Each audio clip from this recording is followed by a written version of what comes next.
At my sister's baby shower, my 10-year-old daughter was told, "Only real family inside, sweetie," and they shut the door in her face. I wish I could say I was surprised, but honestly, I saw it coming. I just didn't want to believe it. Hi, I'm Rachel Martin. I'm 35, a single mom, and someone who used to believe that no matter how complicated things got, family shows up. But I was wrong. Because when it came down to it, my family didn't just forget about my kids, they erased them. Let me back up. I have 2 children, Lily and Mason. They're twins, 10 years old.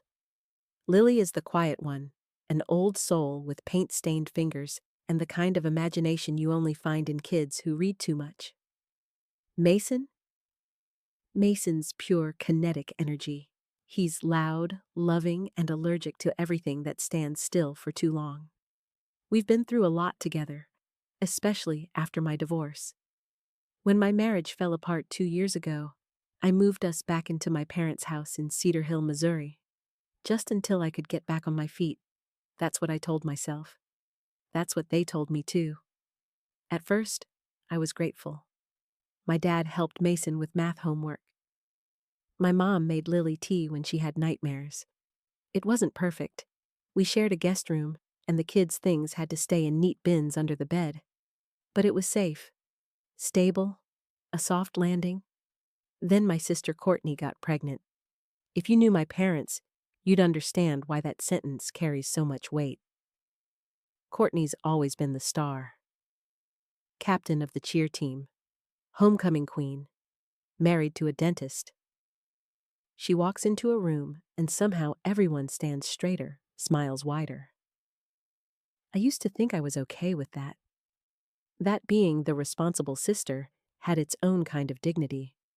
But when Courtney announced her pregnancy, the shift in our household was immediate and brutal. Suddenly, the guest room wasn't ours anymore. It was temporary. My mom started calling it the nursery space, even though Courtney and her husband live in a modern condo with 3 bedrooms and a home office. A $600 crib arrived one day. My dad painted the walls mint green and hung cloud decals. Meanwhile, Lily was still sleeping on a pull-out mattress. But I stayed quiet. I kept the peace. I told myself, it's just a phase. New babies are exciting. This doesn't mean they love my kids any less. Until the baby shower. It was a Saturday afternoon. The whole front yard was transformed. White tents, balloon arches, tables covered in pastel pink tulle, a catered brunch, a mimosa bar, guests in maxi dresses and sun hats. My mom asked me to bring Lily and Mason later in the day, just to pop in and say hi. She said it wasn't really kid-friendly, so we dressed up.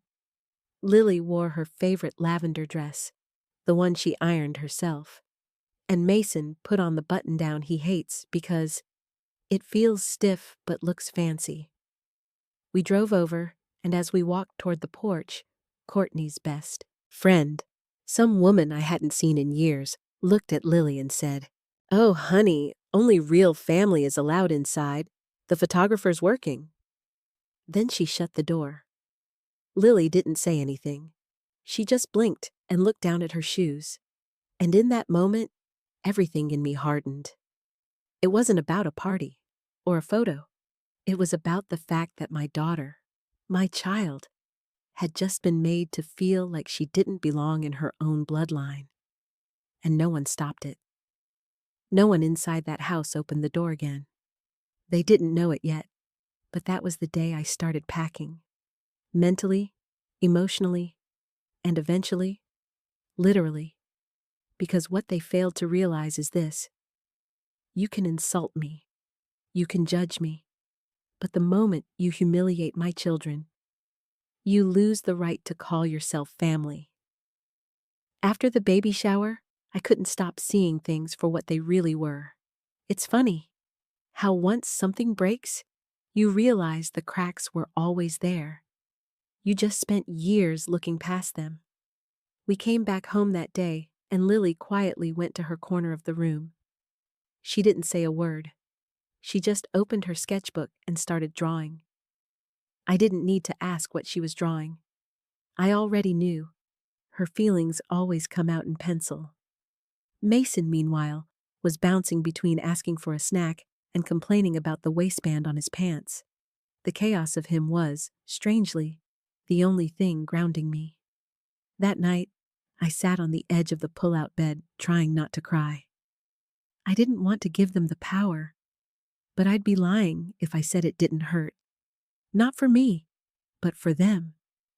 That room, the one we were temporarily staying in, was the old sewing room, turned guest room, turned nursery prep space. And still, we slept there every night. Except now, we weren't allowed to move anything. My mom had pulled out Courtney's old wedding dress and laid it on the daybed in a clear garment bag. She said she wanted to air it out, maybe get it cleaned before the baby came. Because apparently the baby shower had rekindled all kinds of memories. So for 3 nights straight, my kids and I had to move our things around it. It was like we were guests in a museum exhibit dedicated to someone else's life. One night, Lily whispered, "Why does Aunt Courtney's stuff get to sleep in our bed when we can't?" I didn't have an answer. I just kissed her forehead and pulled the blanket tighter around her. What really got me was how normal all this had become. Like it was just expected that my kids would tiptoe through their own lives, that they'd be quiet while the golden child prepared to bring another golden child into the world. Even the fridge wasn't ours anymore. Courtney's prenatal smoothies, supplements, and safe cheeses took up the top shelf. My mom started labeling containers, writing Courtney's only in Sharpie, even though we all knew what belonged to who.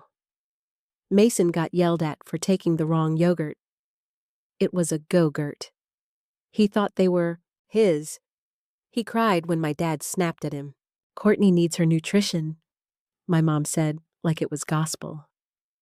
Apparently, my son's feelings were less important than a tube of calcium-enriched strawberry slush, but the real slap came a few days later. I was coming back from a double shift at the diner. My feet hurt. My hair was greasy. I had that hollowed-out kind of tired that only working moms know. And as I walked through the door, I noticed a pile of boxes in the hallway. My mom and dad were clearing out our closet. "Courtney needs space to store the baby's things," my dad said, like it was no big deal. I looked at the boxes. Inside were Lily's school supplies, Mason's Legos, a folder of my old EMT research papers, stuff we actually used. I said, "Where are we supposed to put our things?" My mom didn't even look up. "It's just for now, Rachel. You'll figure it out." And that's when it hit me. We weren't living here, we were occupying space. And the moment they had something or someone they considered more important, we'd be the first to go. That night, I sat in the dark while the kids slept and made a decision. No more waiting. No more pretending we were just going through a phase. This wasn't temporary. This was conditional, and I wasn't going to raise my kids inside someone else's hierarchy. I didn't know how yet, but I was going to find a way out. Because my kids deserve a place where no one's wedding dress gets more respect than their bed. If there was one thing I learned growing up in Cedar Hill, it's that appearances matter more than truth. My mom's a small-town queen. She's the woman who puts out seasonal wreaths before anyone else and keeps 3 different flavors of creamer in the fridge. For guests. Not for us. Just guests. So I shouldn't have been surprised when she started turning the dining room into a full-blown nursery. At first, I thought it was just a few baby decorations. You know, some pastel bunting, maybe a diaper caddy. But one afternoon, I came home from picking the kids up from school and found a brand new $600 crib being assembled in the middle of the dining room by my dad, who hasn't put together anything since 1998. We figured we'd get it ready for Courtney's visits, my mom said, smoothing out a fleece blanket covered in tiny safari animals. "Visits?" I asked. You mean the ones that happen every other Sunday? She gave me that smile, tight-lipped, thin-eyed, the kind that said, "Don't challenge the narrative." We just want her to feel supported, she added. You know how hard pregnancy can be. I wanted to scream. Hard? You want to talk about hard? Try working doubles while raising twins who share a bed with your laundry basket. Try not flinching every time your child asks, "Why does Aunt Courtney get everything new?" And you have to come up with something that doesn't sound bitter. But I didn't say any of that. I just nodded and took Lily and Mason into the kitchen, where the snacks were now moved to the lower shelf, because Courtney's pregnancy cravings had taken over the top two. The next week, things escalated. Courtney started visiting more often, sometimes with her husband Ryan, the dentist with golf trophies and a voice that always sounded like he was explaining things to someone less intelligent. And suddenly, our house became staged. Everything got quieter, controlled. Mason was told to stop bouncing his tennis ball indoors. Lily had to move her art supplies off the dining table, even though she only used a corner. My mom printed a laminated sign that read, "Nursery in progress, please keep noise to a minimum." I asked her if she was serious. She said, "Ethan's brain is still developing. We don't want stress in the environment." Ethan. That's what they were naming the baby, and apparently, even in utero, Ethan had more rights in this house than my actual breathing children. One night, Mason asked if he could sleep on the couch instead of our shared pullout. "It smells like diapers now," he whispered, "like a hospital." I knew what he meant. The whole house smelled like baby lotion and new furniture plastic. I let him fall asleep in front of the TV while I sat beside him and tried not to cry. The breaking point came during dinner a few nights later. My mom had made baked salmon and roasted vegetables. Very clean pregnancy food. Mason poked at his plate. "Is there anything else?" he asked quietly. "I don't like fish." My mom didn't look up from her fork. "When I was a kid, we ate what we were served." Then, without missing a beat, Courtney, who was sitting 3 feet away, threw her napkin onto the floor, stood up, and said, "This baby needs pickles." And everyone laughed. My dad jumped up, ran to the fridge, and grabbed the last jar. And in that moment, I watched my son get scolded for being polite, while my unborn nephew got catered to like royalty.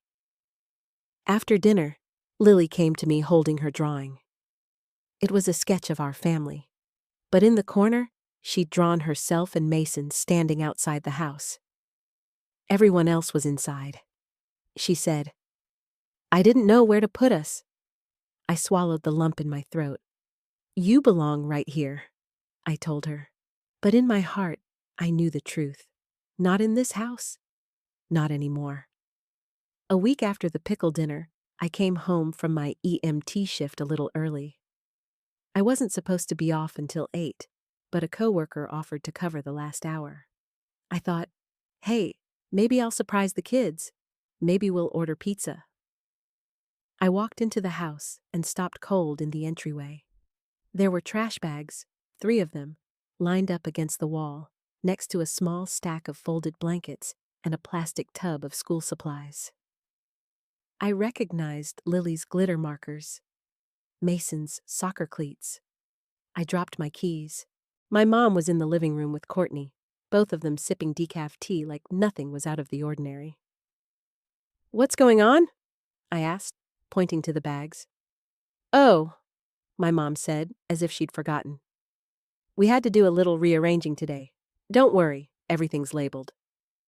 "Rearranging what?" I asked. Courtney smiled and patted her belly. "The nursery's done. The guest room's cleared out so we can rest here for a few weeks after the baby's born. Doctor's orders, no stairs." I stared at them. "So, where are my kids supposed to sleep?" My mom stood up and straightened her blouse like she was preparing for a PTA meeting. "We set up the fold-out in the mudroom. There's a curtain rod now for privacy. It's only temporary. Don't make this a big deal. I didn't say anything. I couldn't. I just walked past them, through the hallway, and opened the door to the mudroom. There it was, the old cot from when my uncle had knee surgery. A single fleece blanket. One pillow. The mudroom had concrete floors and smelled like detergent. You could see the washer and dryer humming in the corner. There wasn't even a proper light, just that flickering overhead bulb that made everything look like a horror movie. Mason's inhaler sat on top of one of the bags. That's when the buzzing in my head stopped and clarity set in. They didn't just demote us. They discarded us. I gathered the kids that night, and we had a little picnic dinner in the back seat of my car. Chicken nuggets and orange soda from a gas station down the road. I didn't want them in that house. Not after what I saw. Lily asked, "Why are we eating here?" I lied. Just felt like getting out. But I think she knew. She always knows. Later that night, I tucked them into the cot together. Mason kept scratching his neck. He said it felt itchy in the air. I checked. There was mildew along the baseboard. When I went to the kitchen for antihistamine, I overheard Courtney on the phone in the next room. "She should be grateful we're letting her stay here at all," she said. "Mom and Dad are doing so much for her. And don't even get me started on those kids. They act like they own the place." I wanted to barge in. I wanted to yell, but I didn't. Instead, I walked outside, sat in my car, and opened a note on my phone. I started typing, "Emergency move-out plan. Timeline, 4 weeks max. Goal, rent, anything, anywhere. Step 1, call Nancy tomorrow, ask if her offer still stands. Because my kids weren't just sleeping in a mudroom. They were being trained to believe that their needs were always second. That their space was negotiable. That someone else's comfort would always matter more than their own. And I refused to let that lesson stick. So I smiled through breakfast the next morning, packed their lunches, and added one more reminder to myself. This isn't home anymore. It's just the last stop before freedom. By the time Courtney moved into the guest room full-time, it felt like she'd always lived there. She brought more than luggage. She brought scented candles, a bottle sterilizer, a white noise machine, and a $1,200 nursing recliner. I know the price because the shipping box sat in the garage for 2 days, right next to Mason's secondhand bike. The transformation was complete. Our house wasn't a home anymore. It was a stage, and my kids were suddenly background actors in Courtney's version of motherhood. At first, it was subtle. Courtney asked if Lily could help practice diaper changes with a baby doll. I thought it was sweet, until Lily told me Courtney scolded her for holding the doll like a rag. She said I didn't support the head right, Lily whispered that night. I thought it was pretend. It got worse. Mason told me Courtney had asked him to pretend to cry, so she could see how long it took her to soothe a child. When he laughed instead, because, he's 10, Courtney told my mom he was being disruptive. The next morning, my mom said Mason needed structure and told me to cut his after-school screen time for behavioral balance. I wanted to scream. My children weren't dolls. They weren't a parenting test drive. They were kids, my kids, and somehow they'd become Courtney's training wheels while being told they were the problem. And then came the moment I knew we were done. It was a Tuesday. Lily had been working for weeks on an art project, a mixed media piece inspired by environmental science. She had researched endangered species, cut out magazine clippings, and built an entire landscape on canvas. That afternoon, she came home glowing. "Mom, guess what? My project got chosen for the school exhibition. Ms. Bernard said I get my own display panel." She ran into the living room, holding it like it was a trophy. My mom barely glanced up from folding baby onesies. "That's nice, sweetheart," she mumbled. "Can you take it to the garage for now?" We don't want glue bits around the baby." Lily didn't say anything. She just turned around and walked back down the hallway, still holding the piece like it might crack in her hands. Later that evening, Courtney tossed out a comment during dinner. "Having Lily and Mason around has really helped me understand how much patience motherhood requires." She said it like she was talking about puppies, like my children were an inconvenience she had graciously tolerated. My dad laughed and said, "Well, they've definitely given you practice, that's for sure." That was it. I looked across the table and saw Lily staring into her mashed potatoes, cheeks flushed. Mason was sliding peas around with his fork. They weren't acting out. They weren't asking for anything. They were just trying to disappear. That night, I checked our emergency fund. I had $2,312 saved. Not much, but it was enough to leave. I texted Nancy, my old coworker from the ambulance unit. "Is your offer still open?" "About the guest room." "For a few days?" she replied 2 minutes later. "Absolutely. You say when?" The next morning, I packed one small suitcase with the essentials. I labeled it Plan B and hid it under the laundry table. I didn't know when we'd go yet, but I knew this. We were going. Because my kids weren't tools, test dummies, or props. They were whole, breathing, feeling people, and if no one else in that house could see that, I'd show them by walking out the front door. I used to think escape meant running away. Turns out, sometimes it just means walking quietly and deliberately towards something better. The day after Lily's art project was dismissed like lint on the carpet, I started driving back roads after my shifts. Not with any destination in mind. Just thinking, breathing, listening to music I liked without hearing Mason's wheezing in the back seat, or Lily whispering, "Do you think Grandma's mad again?" And then, one Thursday, I saw it. A small wooden sign half swallowed by weeds. "For rent, 2 bed, 1 bath, pet friendly. Inquire at Miller's Feed and Supply." The cabin sat off a gravel road, tucked behind an overgrown field, with one crooked porch light and a rusted mailbox. It was far from perfect, but something in me whispered, "Look again." So I did. The inside was dated, kitchen counters straight out of 1994, linoleum flooring that peeled in one corner. But the windows were huge, and the morning light spilled across the floor like possibility. And it was quiet. Like heart quiet. At the feed store, I asked for the owner. That's when I met Elaine Miller. 70s, overalls, and a handshake, like she'd met God once and told him to hold on a minute. "I don't usually rent to single parents," she said bluntly. "Not because I don't like 'em, just because most folks can't keep up with the repairs out here." I told her I worked double shifts, that I was reliable, that I didn't need fancy, just safe. Then came the twist. She squinted at me. "You're Barbara's girl, ain't you? Rachel?"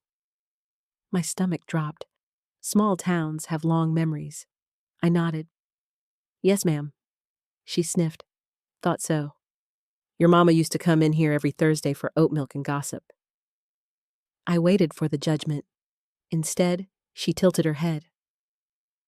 "Heard she's been treating your kids like they're somebody else's leftovers." I blinked. Elaine didn't even flinch. "Don't look so shocked, sweetheart. Bad behavior echoes louder in small places." Then she said something I'll never forget. "Sometimes the people who share your blood are the first ones to drain your spirit. You want the cabin? You can have it. Just promise me you'll paint over that awful peach bathroom. It's haunted."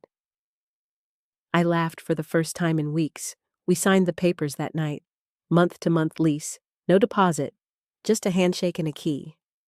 When I picked the kids up from school the next day, we went for ice cream and then drove out to see something. Lily gasped the moment she saw the trees.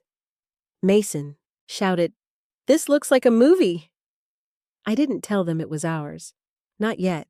I just said, "Can you picture living here?" Lily looked up at me with cautious hope. Mason was already running circles around the gravel drive. Back at the house that night, I made dinner in silence, while Courtney FaceTimed Ryan and my mom folded Ethan's onesies into color-coded drawers. I felt like a ghost. But this time, I didn't feel powerless. Because this time, I had a plan, a key in my pocket, and a promise to myself. I wasn't going to beg for space anymore. I was going to build it. The night before we left, I couldn't sleep. The bags were packed. Mason's inhaler, Lily's sketchbooks, a few outfits each. Just what we could carry without questions. I'd cleaned out the glove box and filled the tank. The key to the cabin was in my jacket pocket. Still, I sat there in the dark, staring at the ceiling, heart pounding like a warning. I wasn't scared of leaving. I was scared they'd try to stop me. Not with love, but with guilt. The kind of guilt that wears a cardigan and says things like, "But we're family." So the next morning, I got up before sunrise and made pancakes, blueberry, Lily's favorite. I packed lunches like it was just another Thursday, and when my mom asked why I wasn't in uniform, I lied and said I had a late shift.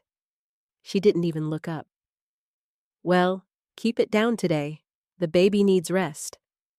We were halfway to the car when the back door creaked open. "Where are you going?" my dad asked, squinting against the light. I took a deep breath. "We're moving out." He blinked like he didn't understand the words. "This isn't working anymore," I added. "For us." He stepped forward, voice lowering. "Rachel, don't be dramatic." There it was. The line I knew would come.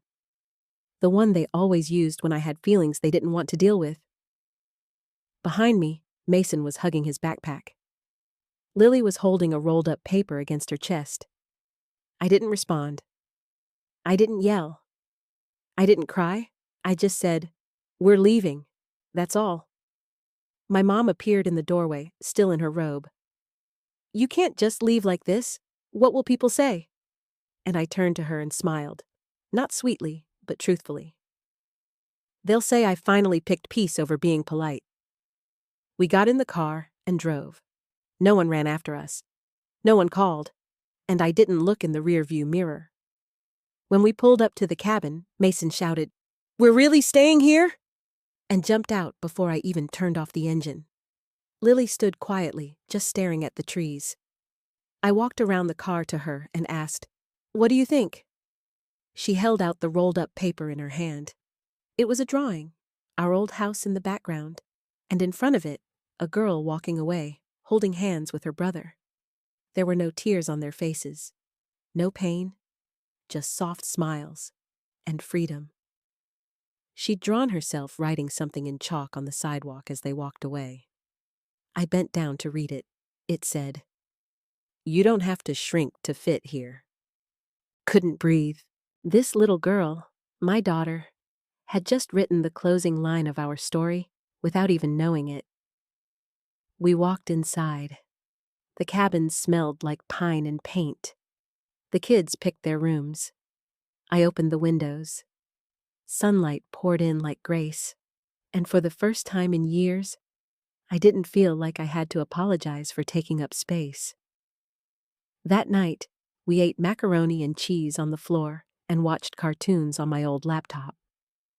Mason fell asleep halfway through, drooling on his pillow. Lily stayed up sketching the trees outside our window. I didn't post about it. I didn't call anyone. I just sat there, breathing in the silence, thinking, this is ours. Not borrowed, not temporary, not tolerated. Ours. It's been 4 months since we left. 4 months since I stopped asking for a seat at a table where my kids were never welcome. The cabin is still a little drafty in the mornings, and we've had to get creative with storage. But you know what? We're okay. Actually, we're more than okay. Mason started calling the place Camp Freedom. Lily painted her bedroom door sky blue, and put up paper stars that glow at night. I let her, because this is her space now. No one's asking her to take it down for the baby. We've made routines: Saturday pancake mornings, Wednesday movie nights on the laptop, board games on rainy days. The simple stuff, the kind of memories you can't stage for Facebook. And they're thriving. Lily's art teacher emailed me last week to say she's come out of her shell in a way that feels grounded and joyful. Mason made 2 new friends who like bugs and Star Wars as much as he does. He laughs more now. He breathes easier. Literally. As for me, I sleep better. I smile more. I even took a part-time EMT gig nearby that gives me weekends off, something I never thought I could afford before. The funny part is, no one from my family has called. Not once. Not to check if we landed on our feet. Not to say happy birthday to the twins. Not even to ask where we went. And that silence? It used to feel like punishment. But now, it feels like peace. We didn't block them. We didn't post anything messy. We just stopped inviting people who only showed up when it served them. That's the real plot twist. I used to think you had to fix things with family, that it was noble to try, that if you just explained yourself well enough, cried hard enough, sacrificed more, they'd see you, love you, treat your kids like they mattered. But sometimes walking away isn't weakness. Sometimes it's the bravest thing you can do. Because here's the truth. You can't teach your kids they're enough while letting them stay in places that constantly make them feel like they aren't. You can't say, "You matter," and then force them to sit at tables where their names are left off the guest list. So now, when Lily brings home a painting, we hang it on the wall, no questions asked. When Mason wants to jump on the couch during a rainstorm, we throw off the cushions and make a game of it. We're not perfect. We're not fancy. But we're free. Last week, Lily wrote a poem at school. She titled it, "Things That Feel Like Home." At the top of her list, my mom's voice when she says, "I'm proud of you." The way Mason snores when he's tired but not sick. Popcorn in paper bowls. Warm socks from the dryer. A door that always opens for me. I cried when I read it. Because sometimes, the life you're trying to build is already forming quietly in the background while you're busy surviving the noise of other people's expectations. If you're still listening, thank you. If you've ever been made to feel like you didn't belong in your own family, let me be the one to tell you, you do. And if no one makes room for you, build your own table. Paint the chairs weird colors. Let your kids sit at the head. That's what we did, and we're never looking back. If this story touched you, please subscribe and share it with someone who needs to hear they're not alone. It helps me keep telling stories that matter and might even feel a little like your own. Thanks for being here. Truly. We'll see you in the next one.